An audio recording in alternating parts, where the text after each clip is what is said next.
It's not that big of a deal. He just kind of goes by Renegade instead for the most part. What's up, guys? We're live. It's been a few weeks. Lots been going on. I know Jaron's been traveling and did a nice 6-day rally down through the Appalachian Trails.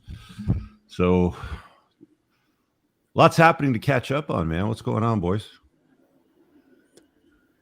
Not too much. Getting off the intensive summer travel schedule. Kind of. I think we did the same thing last year. You had some rallies around my neck of the woods, and I was on the road for a while too. So, how about you other gents there? You guys been having some good summer fun? Yeah, just kind of winding down in the summer, just kind of hanging out, doing stuff. Nothing too major. 50's been driving around, hanging out in places here and there too. Yeah, I've been seeing the posts and the stories and whatnot. So I've been coursing up the clouds. I am sick of this weather this summer. there's not a lot of warm weather this summer. Good weather anywhere. Rained a hell of a lot during the rally. You went to Europe, Jaron. What was the calling? What did you guys do there? Oh, we did some cool stuff. So my brother was doing a study abroad program. He's getting a professional degree, and it was in Florence. So I figured, all right, this is the brother. He was wounded in a military training accident years ago. So we kind of see it as he's on borrowed time. There's plenty of stuff I need to be doing here, but I thought, all right, haven't done a backpacking trip with my brother in a while. I should probably do it. I'm making more of a focus to have more family FaceTime too as I'm getting older. So joined him in Italy. We went to Florence, Rome, Athens, Greece, right before the second election there. And actually I hung out with a guy in your top 1% group there who was super cool. And then we went from there to Mykonos to Israel. We went all around Israel and went into Palestine too, which that was fun. What was the difference between Israel and Palestine? Yeah, I never understood that conflict before, but it's pretty clear now. On one, and I won't tell you which side. You guys close your eyes and imagine. One side, everyone's super cool. They're super modest. They're actually not really that religious. They're quite secular. And when you talk to them, they're just like down to earth, chill people. On the other side, they want to murder you. So I'm not going to say which side. You guys all know, but that's kind of my view on the conflict. So you won't get blown up on one side. There's literally signs that say if you're an Israeli citizen, you cannot cross to Palestine for fear of death, and they hate them there, so they will kill them. Palestinians can come into Israel though. I didn't realize that they had a Muslim population in Israel, and then the Temple Mount again. That's one that falls in the old city of Jerusalem, which is in Israel. They actually don't let Christians or Jews go to the Temple Mount. Like, well, that's pretty nice of the Israeli government to protect the sanctity of the Muslim holy sites. And then I think there's some kind of agreement though, because we went to holy sites, Christian holy sites in Palestine, and it was kind of the same thing. I think the PLA or the Palestinian Authority, I think they kind of grant you safe passage. I'm not too sure. We had to get a guide. So the Israelis passed us off at the border, and then we met at a Palestinian counterpart. And then we continued with the Palestinian. So that was really interesting. I'm not really religious, but it's really cool going to see all the sites. And even in old Palestine, they have the 3 major religions there, and you see leaders of these religions. It's a very small area in general. So they're kind of working together, and it's a weird one. You're like, all right, what's all the conflict about when you guys seem to be able to embody or physically be in the same space without any issues? And once more, there is kind of that understanding on both sides that Muslims can come to Israel for the Muslim holy sites, that Christians or Jews can't go to Palestine, but or they shouldn't. But the Christians, we were able to get into Palestine to see the Christian holy sites. So that was pretty cool. And then we went to France right when the riots happened. That's always fun. But France is always rioting, so it's always something there. Yeah, they're either protesting on strike or rioting something. And then we went to London, which every time I go to London, I always ask, like, where do I get British food in England? Or where's the British people here?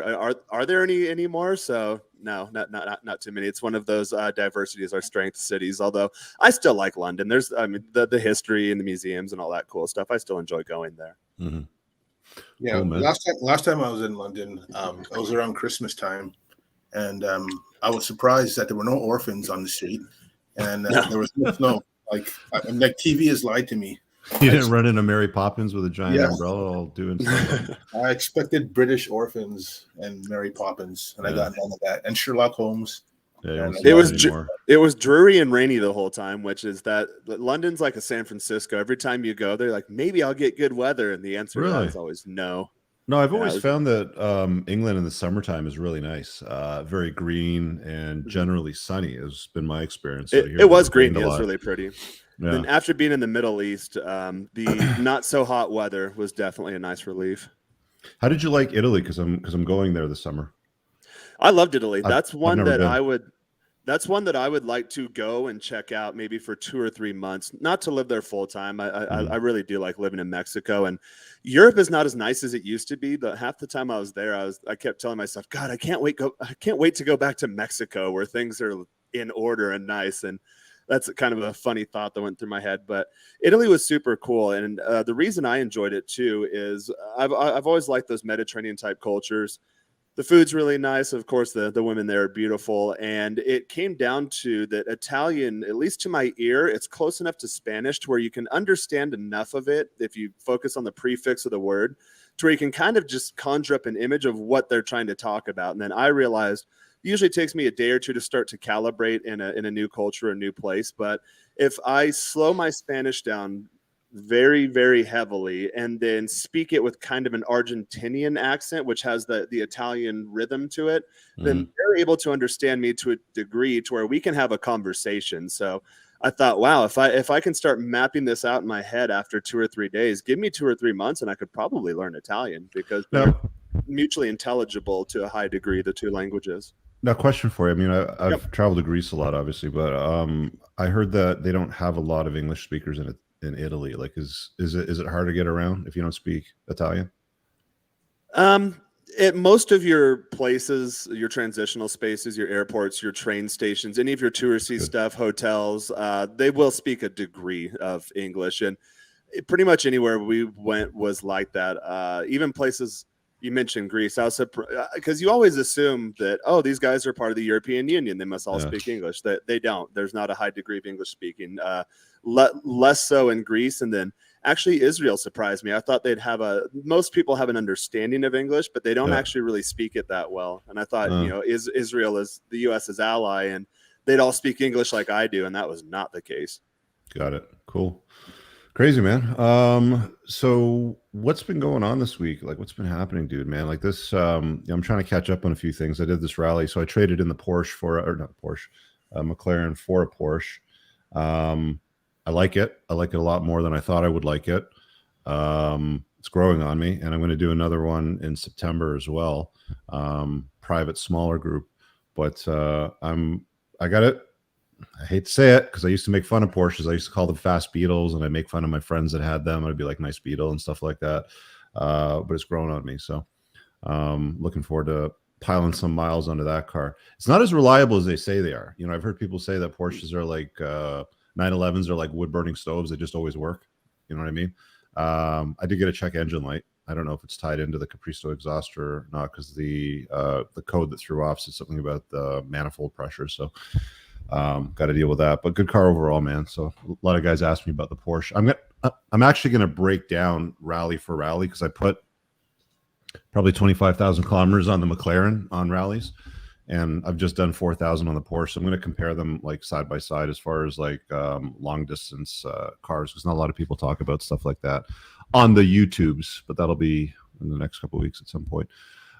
What's been going on in the news? I know this guy Adam from the Jumper or No Jumper podcast. He cucked himself and let his wife. Big Black from Canada. This is kind of like up your alley. It's right up your alley. Do you want to talk about this a little bit?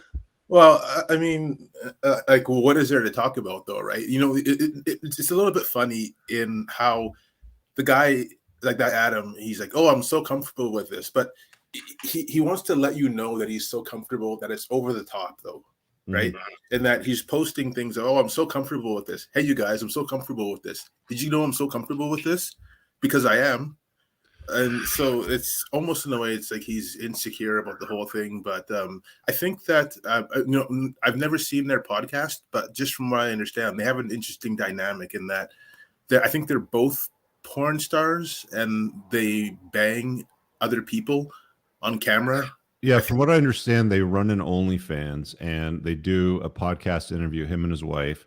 with another girl, and then they bang them on OnlyFans after the podcast. So all these simps subscribe to the OnlyFans to watch them talk to the porn star and then bang them on the OnlyFans, kind of like an after show sort of thing. And they've developed quite a following. Apparently, they developed this strategy, from what I understand from a podcast interview with Adam, to get his wife banged by this black porn star so that it could get picked up in the media, and then they could sell more OnlyFans subscriptions for their podcast episodes. So, guys are cucking themselves for clout and money now. It's funny. So I just Googled it right now, and apparently, so they talked to the guy, they filmed him, they asked him, like, what's your rate? And he's like, 4,000. And then Adam's like, we'll give you 10,000. Like, who does that though? You know what I mean? Like, I don't go to McDonald's and say, how much is a chicken sandwich? They're $4. I'm like, I'll give you $10. Yeah. Right? Like, I don't know. The whole thing's just a bit weird. It's a bit weird to me. Yeah. $1K per inch. Yeah, I don't know how that works, dude. It's like, it's weird. Like, people are openly talking about cucking themselves, or their cucked past where they let their girlfriend or wife get banged by somebody else. It's weird. Like, there's Twitch streamers that are popular with millions of follows who have done this dumb shit, and they're like, I would be embarrassed sitting here in front of you guys if I had cucked myself. Like, I just wouldn't be able to hold my head. I wouldn't show my face. Like, I would be embarrassed. Like, that's how embarrassing it seems to me. But these guys are okay with it. It's like anything for clout, anything for views, anything. Like, it's like, the whole there's no such thing as bad press, stuff. It's like, I'll let some dude bang my chick, and they'll put it on Pornhub, and we'll sell a bunch of OnlyFans as a result of it. And if that's what your goal is, and you're willing to compromise, I guess, normal human values, like, there's a reason why you feel sick when somebody else is banging your girl, right? Like, but that brings up the question of what are normal human values, right? Mm-hmm. I think they're trying to shift that. It's just like in the same way with the whole normalizing, I guess, brother sister stuff in porn, right? Or normalizing minor attracted persons or whatever, right? Yeah, that's weird.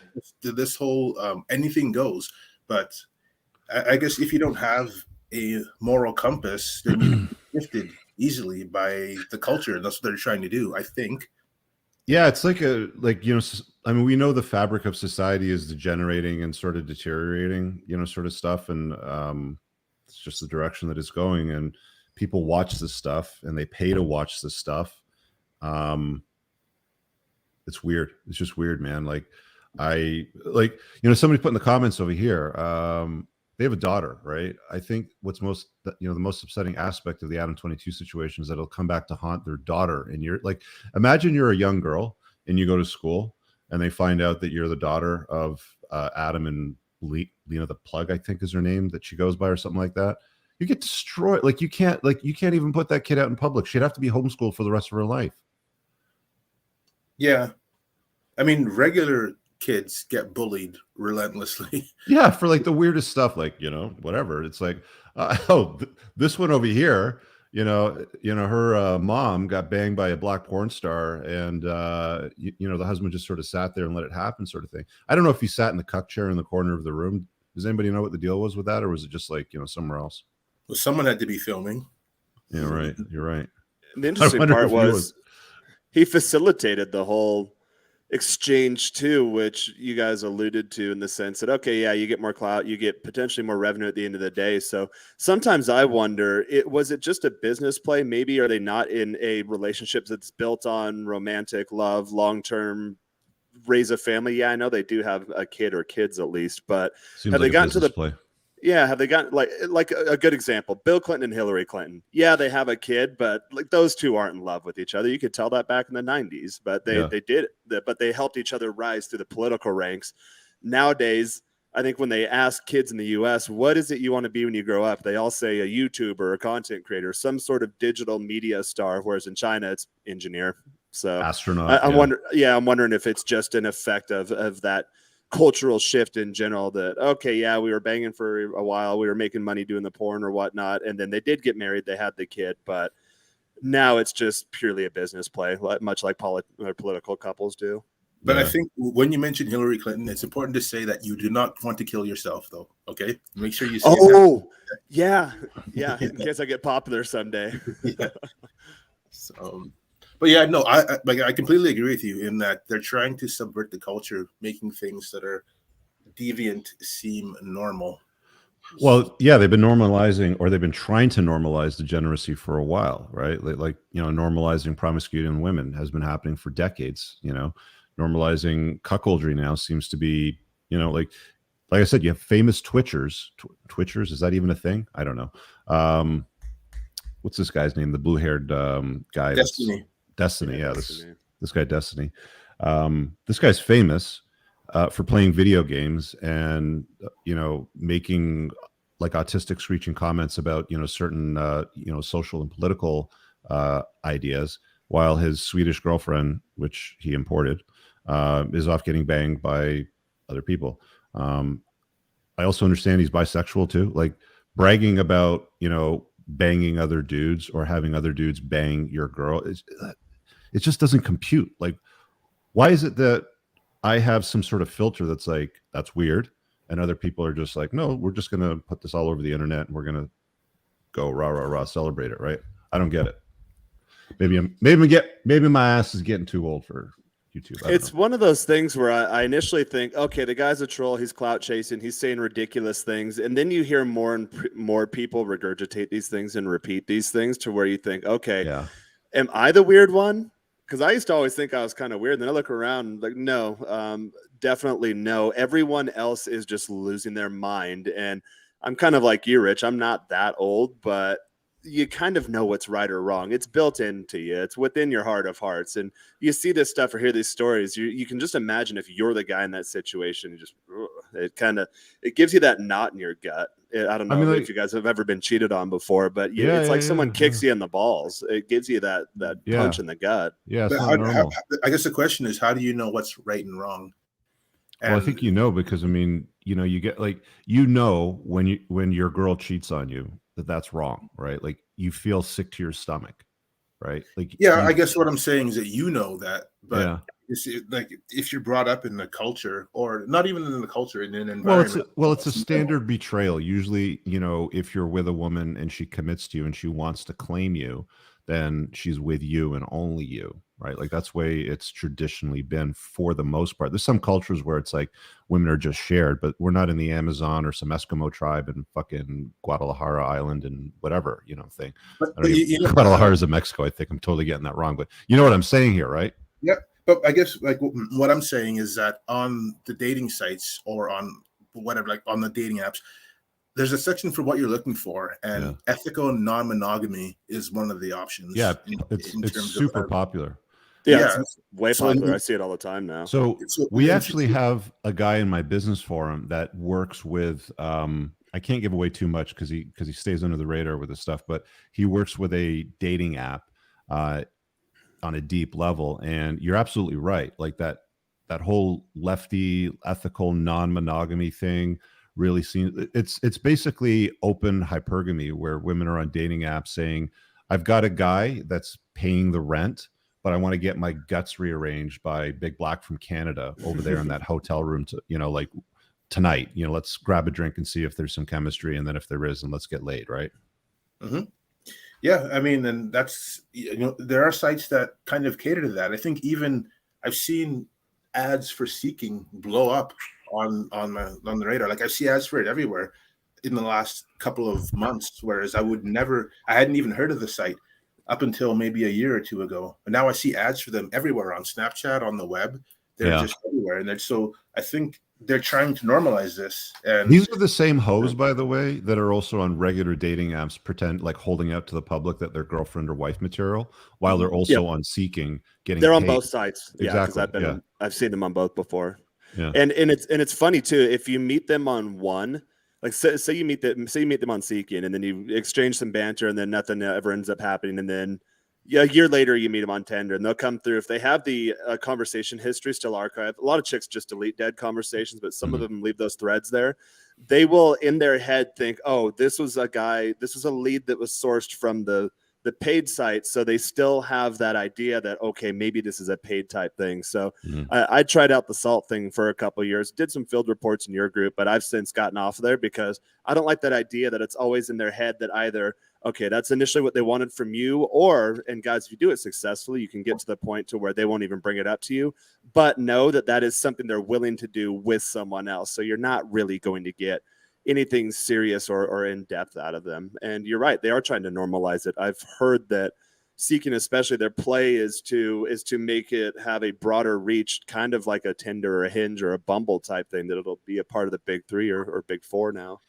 Yeah, well, guys, like that stuff all boils down to like the notion of you have two kinds of intimacy with women. You have validational and you have transactional. And transactional is going to involve no genuine burning desire, right? Like GBD is an acronym now that's getting popular amongst our groups and conversations that we have and beyond that. But a woman that has genuine burning desire, again, GBD, she will do anything, right? You know, basically because she has a organic, genuine burning desire for you. She will be very sexual.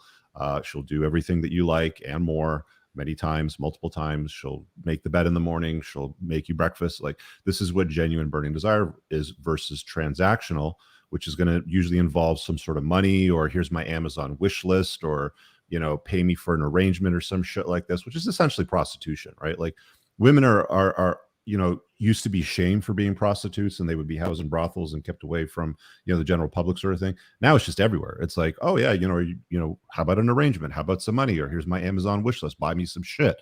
It's like, you know, like, why would you expose yourself to transactional intimacy when you could have validational, which is just way better? Rich, when people change the language of a debate, they're trying to change the debate. It took me about a year to figure out what a sex worker was. It's a prostitute. Yeah, it's a whore.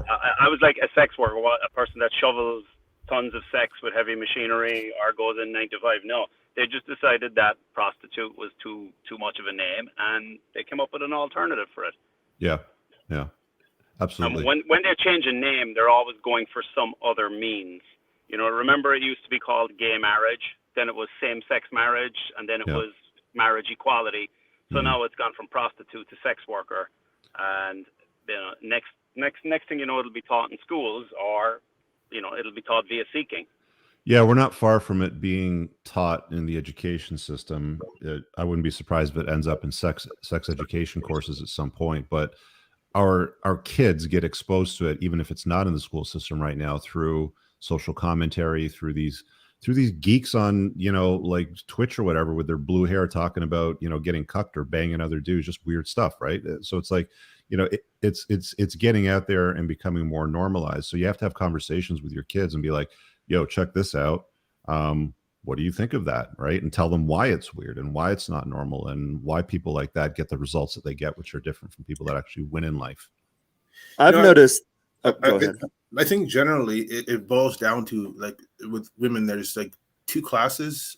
Generalizing, there's the wife class and the concubine class, and you're sorted into that. You can sort women into that fairly quickly, I would say, just based on say the 20 red flags in your book, though, right? It's fairly easy to sort women into those different classes, and then once kind of they're in that class, you don't generally take them out of that class, in the same way that once you're in the friend zone, you're always in the friend zone. Because I think guys in the friend zone are equivalent to sex workers in that they're giving away what's most valuable for free. Mm-hmm. Yeah, it's weird. In the chat here, I just dropped here, you know, as if there's anything you want us to touch on, just drop it in the chat. So just sort of pay a little more attention. This guy here, Gavin, asked the question, what to do if you live with a girlfriend who has an attitude. I wouldn't live with a girlfriend that has an attitude. I mean, I wouldn't even live with a girlfriend to begin with. Me and my gal were non-cohabitating LTR, so she has her own place, I have my own place. You lose competition anxiety when you live together. You lose a lot of like barriers and things that encourage a strong, good relationship in today's weird ass world. So one, I wouldn't live with a chick unless you're planning on raising a family. One, and two, why would you invite disagreeable chick with an attitude into your house? You know, Rich, Gavin, this is my question for Gavin. Gavin, why would you live with a roommate, a guy who has an attitude? Yeah, you wouldn't. So exactly. Why the heck does someone get a break because they have vagina and boobs. Sorry, someone's got an attitude. Bye. You guys, like, honestly, you guys put up with too much bullshit, you know, when it comes to women, especially. You know, she's got an attitude. So what? Like get rid of her, replace her with somebody that's pleasant and agreeable and a compliment to your life. Why would you want some disagreeable biatch in your house, making your life difficult, chirping you? Forget it. Like, get fucked. Forget it, man. And a lot of guys, they try to overcomplicate this stuff, because I get guys that reach out to me all the time. Oh, this girl flaked on me, or she's not returning my text, or she has an attitude. That's a common one. And, oh, what do I do? It's like, bail. She doesn't like you. Pack your bags and get women the that like fuck you out. don't do that shit. That's the last thing they will ever do, because they will be afraid of losing you. And guys that have something to offer, women don't want to lose them. And they know, okay, if I don't text back, if I'm talking to other guys, whatever your boundaries might be, but there's some pretty basic ones that they all know that will push a good guy away, and they don't do that. So if she has an attitude, she doesn't like you. I'll tell you what, though. I mean, I made this mistake when I was a younger man too, and I suspect this is probably what gets guys in this shit show for the most part, is they think, oh, men and women are equal. I have a job, rent is expensive, food is expensive. Maybe if I have a girlfriend living in my 1-bedroom, studio, whatever, that will, cut the cost, because we'll split the rent, because, men and women are equal, do 50-50 sort of thing, and we'll pay for half the bills, and that'll be simple. And then you discover you have some disagreeable bitch in your house making your life miserable, and then you can't do anything about it because, you've moved into something that you both need to live in to afford the rent or the payments or, the monthly expenses, because shit's expensive, guys. Like, I mean, like, even when I was a kid, in my 20s, I would live with roommates, but these were guys. Like, we wouldn't live with chicks. Like, it was like, I had one house that was a 3-bedroom bungalow. It was me, my best friend, his brother. I had another house that was a 4-bedroom. Sorry, it was a 5. There was 3 upstairs. Sorry, there's 4 upstairs and 1 in the basement. And I had a buddy in the basement who was a roommate, and then us upstairs. There was the other rooms, and one of the guys even had his girlfriend live with us for a while, which is a fucking train wreck. Like, living with people lowered the cost of paying for stuff, especially when you're out there with a job, just over broke, because that's all you get paid. Is just enough to pay your bills, generally speaking. And I had a motorcycle, and we'd go out and do stuff and come back, and people would be in the house, and that's just the way that it was. But why would you want, like, to 50's point, why would you? I mean, you wouldn't invite somebody that's disagreeable and annoying and real pain in the ass to live with you. I mean, you just wouldn't. So why would you have a chick in your house? It's like that. Forget it. And I think the other thing too is that chicks, like, they will shit test you on purpose just to kind of see what you're made of. And as long as you know how to pass a shit test, that's not a huge deal. But like everybody's been saying, why would you invite that into your house? Again, unless you're trying to raise a family, unless you're within 6 months of marrying the chick, there's no point to having her in your house. Like, it's not worth the money that you save on rent or whatever. No, your peace of mind is far more valuable, guys. Like, I think. Sorry, go ahead, 50. Yeah, no, I think Jaron made an extremely good point earlier. Guys reaching out to him, guys overcomplicating stuff. Just really, really, when I joined your community, Rich, I just followed a few simple rules. It was nothing too complicated. When someone didn't show genuine burning desire, wasn't 110% into you, just cut the cord, cut bait, move on. Yeah. And I think what also is to our advantage is modern pop culture pumping out this crap that's turning women into disagreeable boss girls. Yep. And I think I told you guys, one of my first questions when I go on a date with a girl was if she watched daytime television. If she said yes, I knew I was dealing with a weak-minded moron who believed modern pop culture stuff. And it's actually beneficial to us because it's getting the weak-minded women to break from cover, and women that aren't plugged in then are, how would you say, better quality. And I just think it separates wheat from the chaff. When you come across women who are completely plugged in, you're like, oh, this is great. She's completely plugged into pop culture. I know what she's going to believe in. I know what she's going to get mad about. I know what she's going to do, and therefore I'm out of here. Yeah. And when you start doing the work on yourself and leveling up, you'll notice that in your dating life or in any of your relationships, the quality of people start to change, that you don't even really come on the radar of these disagreeable, bossy type, attitude-laden chicks. So you get to the point to where, I found recently I've been meeting some really cool American girls, and contrary to popular belief, you always hear guys say, "Oh, they're all horrible," but I've met some really cool ones in my travels lately, and even here in town. And I realized that, okay, maybe I'm at that level now to where the boss type girls, they're not even going to come onto my radar because I'm not susceptible to that kind of stuff anymore. Or going back to the degeneracy thing, I posted a short on my channel the other day about, and you guys all know how I do this, I've done this in the group, how to manage your contacts, like in a dating context, business context, so that way you can sort by them. I manage by country, by lead source, by what however I know them, what industry they're in. So, and I use emoticons, so you can search real quick and then filter all your contacts. So I did a video on that for the video perspective, and a bunch of girls got into it, going back and forth. Oh, this guy's terrible. He's whatever. With more explicit language. And then I recognized the names, like, I think I went to high school with these girls. And sure enough, it was the most degenerate chicks that most definitely to this day still do that use guys for attention and getting resources and whatnot. And then I remember, like, wow, I've grown so much that I completely forgot about these girls. I think I used to think they're attractive back in the day, but I've outgrown that quality of women to where they're not even on my radar anymore. And when I do come across a disagreeable girl, it's kind of like, oh, whoa, yeah, they exist. And that's kind of the majority of them out there. That's funny. Speaking of the quality of people, Rich, there's a guy you interviewed. Is it Will Cox or Will? He's a totally shredded, ripped guy. He's got his channel and all that. You've interviewed, but he made an extremely good point. When you take care of yourself, and he's jacked, he's very well dressed, and he says when you walk into a business meeting and somebody looks at you and you're in great shape, what it communicates to them is that this person is disciplined enough to spend upwards of a year in the gym, eating right, taking care of themselves. So this might be somebody I could do business with if they're that disciplined. And to Jaron's point, when you take care of yourself and you start leveling up, you'll probably draw more and more people into you because, just being fit, being in good shape indicates that you're not spending your day in front of the television eating Cheetos. Yeah. Although, did you know that if you're in shape, you're now a white supremacist? So sorry, Big Black. Fascist. Yeah. Yeah. I attend fascist meetings daily, and I come out of them sweating and down about 1,000 calories. Yeah, I don't know if we want to transition to that topic, but it seems that I'm not sure who published that article, but they just release that article every 6 months to a year. Just to get people talking about it and to drum up controversy. I don't think anybody actually believes that, but not a single person believes that. It's funny. But it's comfort food. Plugged in morons, Will.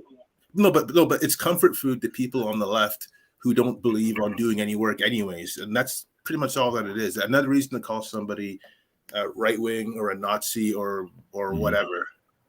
Yeah, well, taking care of your physical appearance and looking healthy and good and attractive is now right-wing white supremacy, according to these publishers. If you guys didn't catch it, it was settle down there. Settle down. You gotta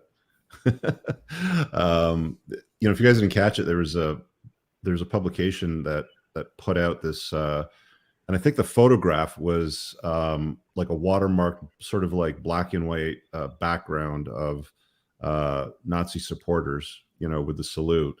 And then the caption was over, was positioned over it, basically saying something along the lines of, right wingers are now all at the gym, or they work out, or they take care of their health.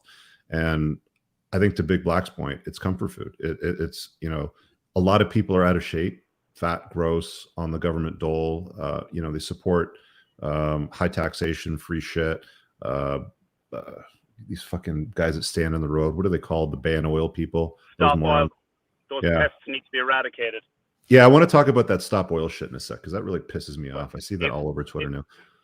And it's like, it's like, they're just trying to comfort these bozos that look like the absolute losers of society. It's like, get in the gym, you loser. Like, to the point of these stop oil people, like, you see these videos now all the time on Twitter. If you haven't seen it, just type in stop oil and you'll see like a row, and it's usually in the UK, where they're wearing these safety jackets with like this retarded logo. It's like some big eye and weird circle on the back of the logo, and they just sit in traffic. and you're impeding commerce. Like, you're stopping people from going to their jobs. You're stopping people from driving their sick children to the hospital to get care. You're stopping people, you're stopping commerce from moving because you think oil is bad. And you see these nerds sitting in the road and they look like they couldn't punch their way out of a wet paper bag. It's only a matter of time before some angry dude in a truck or something just plows right through, right? And they'll be taught a very painful lesson at that time as far as how things really go in the world. It's a bunch of brats is what it is. These are kids that probably, didn't grow up in a household that had access to a father, weren't probably disciplined. Kids used to get spanked when they misbehaved and act bratty. They don't get that anymore. Now they just sit in the road like a bunch of dipshits trying to impede commerce because they think oil is bad. I mean, the cell phone that they're filming it on when they're filming it is made from petroleum products, right? The case, stuff inside the phone. It's just insane. It's just like the world has gone absolutely bonkers because of this stuff now. Rich, you should use your network and influence to start a group called Just Stop Soy and get a bunch of gym bros. Get a bunch of gym bros to rush into the street and lift these people out instantly. See how many reps you can do. You know what? That is an excellent idea. Gym bros, instead of going to the gym, if you hear about a Just Stop Oil protest, get your bros together, peacefully walk up to them because they never fight back. Just pick them up, throw them over your shoulder, they're and then walk them away. Anyway. Yeah, they're 110 pounds anyway. Just like walk away squatting them as you're walking, sort of thing. Okay, get your exercise in, pick up these bozos, bring them to the side of the street, and then just carry on with your day and let traffic keep going. Personally, that's the solution. Personally, I have better things to do with my time than protest the protesters. But I think the irony is that people are somewhat sympathetic to their cause of stop oil. People are like, okay, yeah, we get it. But once you start impeding commerce and impeding traffic, then people hate you. Like your message just gets destroyed. People are just like, the fuck is this? Completely diluted. The fuck is this shit? Like, okay, live and let live. You can protest, but when I'm on my way to work, stand on the side of the road with your stupid signs. When I'm on the way to work, them that way. When I'm on the way to work and you're there in the middle of the street causing a traffic jam, well then fuck these guys though. They're gonna get run over at some point, man. It's only a matter of time before, they're like, you know what? Fuck this. Well, the reason why they're not run over is because they're protesting and probably in left-leaning cities where people are polite. Yeah, and cops don't do anything about it. They let them do it. They're impeding commerce. What is wrong with these leaders of fucking cities? Pass legislation, if it doesn't exist, that prevents protesting on fucking roads because it impedes commerce and the safety of the public, right? It's a safety risk. It's a terrible idea. And I've always wondered, because I've lived in cities in the US before to where those things are fairly common. I always wondered, or I'd meet people, especially during 2016 election, 2020 election got kind of heated a bit too at times, where you'd have left-leaning protest groups come in and then right-leaning protest groups come in. They'd kind of go at each other. And I always thought, okay, it doesn't matter where where I'm at on the political aisle, I've got things to do. So for me to spend an entire Saturday standing on a corner like in Austin, Texas, sweating my ass off, and then when people you see on a lot of these types of channels where they go out in the field and they'll ask them like, hey, what do you actually believe about this? Oh, what's your take on this? And the guy's like, I've got a sign. It's like, dude, you're spending your entire Saturday in Texas in the summertime sweating your dick off for a cause that you don't even really know anything about. What happened in your life? Where are you? What were the series of bad decisions that led you to this point? Because for me on a Saturday, I've got shit to do. I'm not going to go stand and protest. That is a glorious waste of my time. Somebody dropped in the chat over here to talk about immigrants leaving Canada due to deteriorating living conditions and wokeism. And this is something that popped up earlier in the week as well, too. I'm just looking for the article. There's one that's titled by the Toronto Star, and you can't. Here, let me put it up on the screen. I mean, you can't leaving Canada to go where? Well, not here, obviously.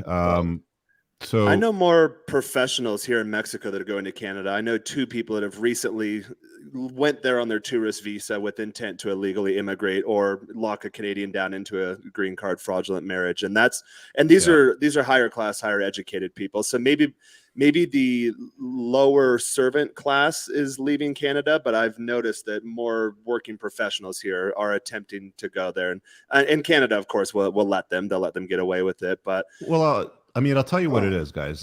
Like people come to countries like Canada and the States because they expect an improvement in opportunity and lifestyle, in healthcare, in opportunity for education, just like an overall betterment of their lives. Like that's why traditionally people come to countries like Canada and the States, and that's why my family came here, right? Like I was born in England, and things in England weren't going so good in the 70s.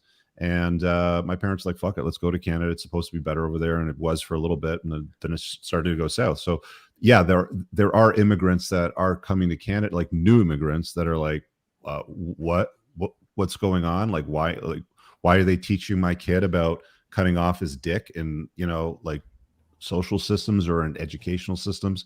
And they're not happy about it. And I don't blame them. And leaving is probably a good choice if they can go somewhere else. I don't know where they go.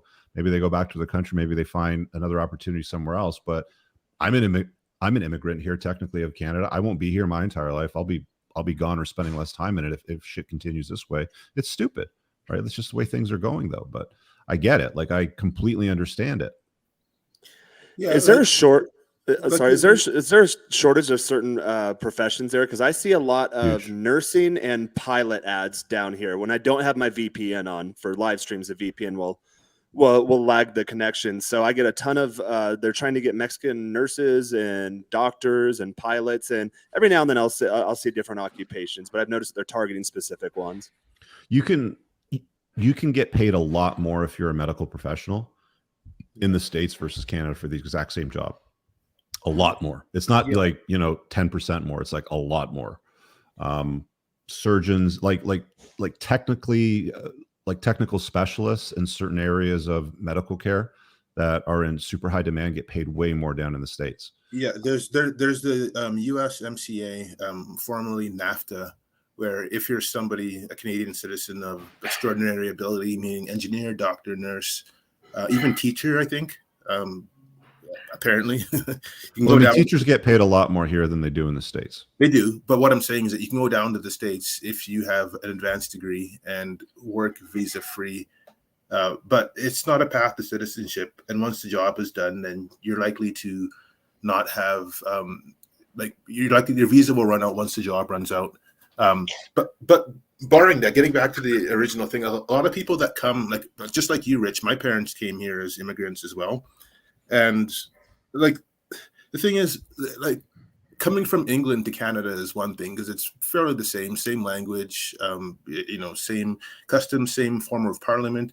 But my parents came from Nigeria. And so I don't think that somebody coming from Nigeria necessarily wants to go back, or if somebody coming from anywhere in Africa, or even somebody coming from Bosnia or Russia or the Ukraine would necessarily want to come back. And so that's kind of the thing with these articles, is that where are they coming from and where are they going? I understand somebody coming from, say, from Russia, coming to Vancouver and then working a job as an engineer, and they still can't afford rent, getting paid $100,000 as an engineer because Vancouver is insane.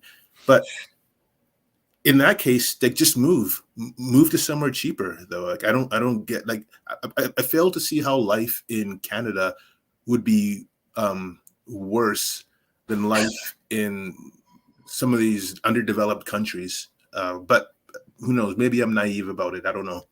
Well, I think when it comes to a really underdeveloped country, then your options are limited. If you come to Canada and you just kind of suck it up. But Raphael, for example, he was on one of the casts a month or so ago. He's the Wealthy Expat channel on YouTube. So he helps high net worth guys set up residency and get passports in another country. He's in Russia right now. And, you'd think Russia's a shithole, Putin, communism, blah, blah, blah, whatever your worldview of it happens to be. But he's like, it's great. everybody's friendly, food is good, women are beautiful, there's no purple hair, there's no fat people, like there's almost no crime, it's very safe, right? Whereas like, you go to a lot of Western countries now, and I see the complaints, and I mean, I've never dealt with a stop oil blockade where I live, like they just don't sit in the roads here yet. But that would get extremely frustrating for somebody that's trying to do their job, or if they have a sick child in the backseat of the car and they're trying to get the kid to the hospital, right? Like these are like the wokeism stuff that's impeding that, and the encouragement that the state, the government, and leaders like Trudeau have to sort of like continue on in that realm. I mean, everywhere you go. I mean, I posted a picture on social media the other day. People thought, until they read the end caption, because there was a Canadian flag and the rainbow, the alphabet flag on the other side where I was taking that photograph. It's like, it's accommodating every single Canadian flag everywhere on the aisle. Even the auto manufacturers, like there's a strip of highway where you get like BMW, Honda, Infiniti, like you get all these car brands on one strip of the highway. And it's like they have the Canadian flag, or if it's like a German brand like BMW, they have the German flag, and they have like the alphabet soup flag, beside it. I get it, and it's not just starting; it's going to places that are going to be very, very difficult for people to want to accept, and they're going to have to make choices. And I saw a lot of people make some difficult choices during the scamdemic. It was mostly entrepreneurs who had location-independent businesses where they were just like, I don't like that I can't do anything and that I can't go anywhere and I have to show paperwork and all this stuff. And they just left, and loads of them left and took their businesses elsewhere. And they set up in a country where they don't have to pay taxes. It is what it is. There's entire expat communities now. So the neighborhood I live in doesn't have too many North American foreigners, but there's 2 neighborhoods adjacent to this where it looks just like a really nice part of any major US or Canadian city. And I know there's entire parts. I hear Americans all the time saying that, oh, we want to head to Tulum. That's a higher kind of capitalist class of people that have made this foreign enclave in Tulum. And I noticed in my Europe travels, I traveled mostly during the month of June, that Rich, you just mentioned this, that in a lot of these capital cities, even in London at Parliament Square, you look around and you don't see the Union Jack flag anymore. And it's surprising. Even in Israel, you saw the. It's not like the rainbow flag. It's that weird one now that looks like that if you put 4 of them together, it looks like a swastika. Yeah, I think that's the trans one. I saw more of those in Tel Aviv than I saw the Israeli flag, which was weird to me because the Israeli flag has the Star of David on it, and this new woke flag, it is a religion. Isn't that amazing? It's like a cult. Yeah. It's a religion. So like there's more woke people as a religion, as fervent followers, than there are like Jewish people, which that surprised me in Israel too. I thought everyone was going to be Jewish, but they're like, even if they are Jewish, most of them are secular. Like they're just regular people, but that woke flag was everywhere. London and Israel was the worst. Italy, not so much. Greece, not so much, only in certain neighborhoods. It's funny how there was that controversy this week about that song. This wouldn't happen in a small town. I'm not sure if you guys are familiar with that controversy. Yeah, I like Jason Aldean. Yeah, but Jason Aldean. I haven't listened to the song, but there was a controversy about it. And for those who don't know, he had posted a video, and it just showed live footage of the riots and that kind of thing. And the point was, this wouldn't happen in a small town, because in a small town, we're a community. We look out for each other. So, for instance, like in a lot of churches, or at least without giving too much away, in my church, there's no fat people, there's no divorce, there's no like joblessness, that kind of thing. Because when somebody loses their job, the community surrounds them. They say, "Hey, are you okay?" Somebody will be by bringing them food, bringing them everything, like every day of the week. There's no alcoholism, because people take care. If somebody's kind of going off the rails, then the community is there to help them out, is there to say, like, is everything okay? How's it going? What's going on? But I think with the lack of that community, then something else steps in. There has to be some other reason for you to, some reason for you to get up in the morning. And that's where the whole, like the LGBT flag comes in and that kind of thing. And that, oh, well, you don't have anything special about you. This is something that's special about you. Right? Government in Google is now your god, is something that I say over and over again, and it really is true if you actually sit down and think about it. And that's kind of the thing, though, is that like if you don't really believe in anything, then you're going to be bamboozled by somebody who seeks power. Like just the very idea of that, you know, it's getting too hot out, you guys, but you know what? Just give me some money and I'll fix it. Or, you know, there's this virus in the air that you can't see, but you know, vote for me and I'll fix everything. Nobody will die if you vote for me. Well, that's like, you know, to the point of, you know, give me money for, you know, it's hot out. Like it really isn't. The climate is not getting hotter. It's been agreed upon by pretty much every expert. But I mean, if you go to news channels and you see this all the time on social with the guys that are unplugged, is they'll show you like a shot from 10 years ago with the weather girl standing in front of the green screen. And it's like all the temperatures are exactly the same and they have a normal colored background. And it's like now what they'll do is they'll have the exact same temperatures that show up. It'll say 27 degrees in London, right? Which isn't that hot. It's warm. And they'll have the entire map as like bright red, like you're in lava, like you're going to melt in lava. So, you know, they're like starting to lean towards this, like, let's start making these narratives seem like the world is getting hotter and we need to do something about it. And I'm telling you, it's not going to be long before they start pulling shit like climate lockdowns. They're going to use CBDCs to, you know, prevent spending money on certain things. Like I was talking about this during the rally, you know, with some of the guys during one of the dinners, and very few people are like, get it, you know, if you know what I'm saying. It's like, you know, it could potentially get to a point where if we try to do a rally and we drive in the States, because we fill up our tanks like sometimes 4 or 5 times a day, depending on how many miles we're driving, how fast we're driving.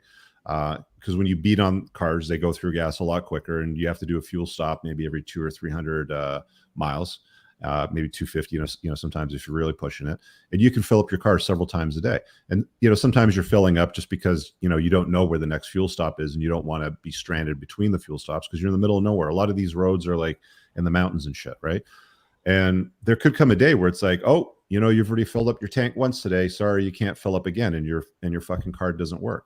And you know, people think, oh, that's fine. I'll just use another card. You won't be using cards. You won't be using credit cards. You'll be on central bank digital currencies, right? That's what they're going to start rolling out. And I don't think those days are too far off. So prepare yourselves for it. Understand what is going on and what they're setting you up for. Like it is going to come your way. Things aren't like, even guys that have electric cars, like there was a guy on the rally that had a Tesla, and I was like, so what do you think of the Tesla? You know, is it a good rally car? Like he's like, yeah, it's fast, but I don't think these electric cars have legs. You know, like this isn't something that's going to work long term. The infrastructure doesn't exist. The charging, you know, can be problematic. You get range anxiety still, you know, with issues with stuff like this.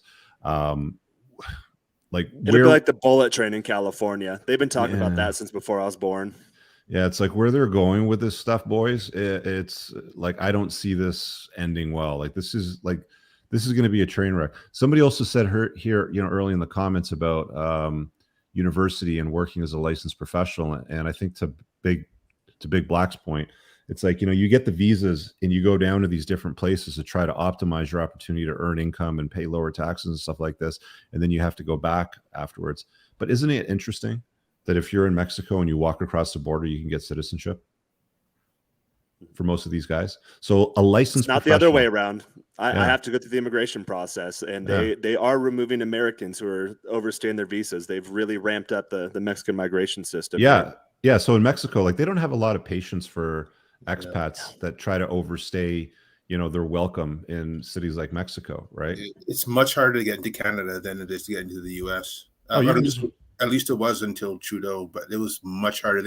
We have a point system here in Canada versus the U.S. You can just waltz right in. Similar to Mexico, I think our immigration, it's a bit tougher to get into Canada than Mexico. Not really. They overstay their tourist visas, though. That's what they do. There's a border crossing here in Ontario. I think it's near Kingston somewhere. Roxham Road. Roxham Road is what. Yeah, I don't know what it's called, but it's like, you know, people that come up from Mexico can then get to the northern border and walk across the Canadian border, and they just basically like put them in fucking buses and they take them to the immigration center. They give them free shit. They give them housing. Like it's very easy still to get into Canada and get citizenship and get, you know, dole checks and get residency and all that stuff, right?